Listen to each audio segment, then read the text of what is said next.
Magandang araw sa inyo mga kaibigan. Itong ating almusalita sa araw na ito. Ang ebanghelyo natin ay Matthew 8:18-22.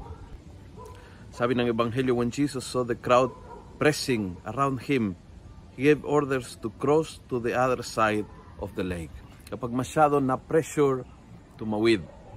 Iyon ay isang spiritual lesson. Kapag sobrang na pressure tumawid, time na tumawid. Hanap ng konting katahimikan, hanap ng konting panahon sa pakikipag-ugnay sa Panginoon, hanap ng panahon ng dasal, hanap ng panahon na mag-isa ka. At lahat po yun ay nakakatulong na maiwan ng kapayapaan sa puso. I've been for 6 days already directing a retreat to a group of religious sisters. Alam ko na hindi pwede ang bawat isa sa inyo ay lumayo for 7 days for a retreat. This is an incredible gift of God to the religious.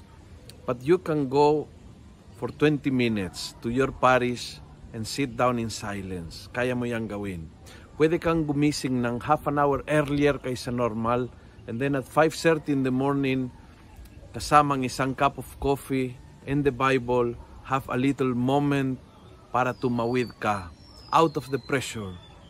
Lumayo sa mga pag-iisipan ng mga problema, pagsubok, lumayo sa gulo, lumayo sa kausap, lumayo sa lahat, and have that moment na tumawid ka para sa pagtawid ay matagpuan mo ang Panginoon at ang kanyang kapayapaan. We all deserve moments of peace na nakaka-recharge our life.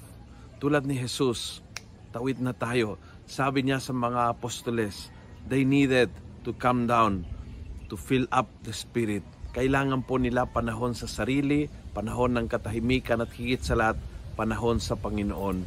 It's not a luxury, it's a necessity. Kung nagustuhan mo ang video ito, pass it on. Punuin natin ng good news ang social media. Gawin natin viral, araw-araw ang salita ng Diyos. God bless.